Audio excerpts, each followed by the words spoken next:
Hi, it's Monday and I am Elliot, and you're only gonna see my wall because my room is a mess. So today's video will be put into two parts. Part 1 will be me, my mess, and my mom. Part 2 will be living in the closet and why you shouldn't come out. Since this week's topic is coming out my story, and I don't really have a story because I'm partially still in the closet, means that I'm going to take a different approach to this topic as to maybe other people in this collab. So let's get right started to part 1 called Me, My Mess and My Mom. To start off Me, My Mess and My Mom, I'm going to start off with the wonderful website called Tumblr.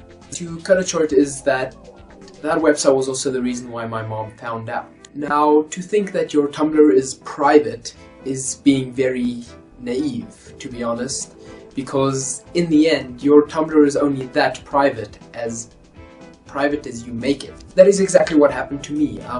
I opened a Tumblr called freakingawesome.tumblr.com. I thought it was private because I never shared anything on it. A couple of friends of mine found it, and finally my mom. Having my mom on it was a really big shock because I was happily reblogging all different LGBT kind of things. It ended up in my mom asking me what I was doing on Tumblr and why I was reblogging LGBT things and posting them on my blog. Meaning I had to come out to my mom in a certain way, which really put me in a situation that I did not want to be in. I was not ready at the time for that, and I was not ready for any confrontation concerning sexual orientation or gender identity at that point. I wrote my mom a letter, 3 pages long, explaining the whole situation of being pansexual, bisexual, things like that. It ended up in my mom just being really confused. That kind of made her think that maybe it was just a phase. I really hate Tumblr for bringing up that situation straight in my face. I did not talk about it anymore, I did not say anything about it anymore, I left it to that.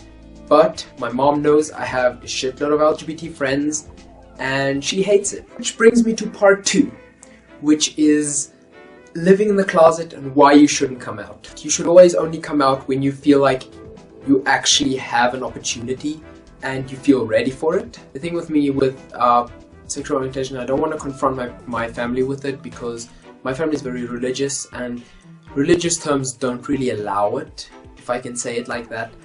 Which I disagree with, but they do agree, and I really don't want to put any weird situations in their side. Secondly is, you don't always know how your parents are going to react. Really, if you ever think of coming out, just think about the situation. Will your parents kick you out of the house? Because if they will, then that is really not the best idea at that point, because you still need an education, you still need a place to stay until you can financially support yourself. Other things for me were just that I didn't feel comfortable with who I am, and I still am in the process of getting really comfortable with who I am. This means that a lot of my friends do know, but to close family or people that actually matter, I haven't told them, and I don't think I ever will. Seriously guys, this is a far more serious video. I'll have a lot of like funny, weird videos because I'm really awkward and stuff, but this is really something that I feel very strong about because I don't feel like everyone needs to come out officially. You don't have to like put this whole I am gay or I am transgender or I am bisexual like sign on your head telling the whole world that you are this and shouting it out. You can also just be yourself, and if people find out, it's their problem. And I'll see you guys next week. Once again, all my links will be in the doobly-doo below, and at this point, DFTBA. Bye!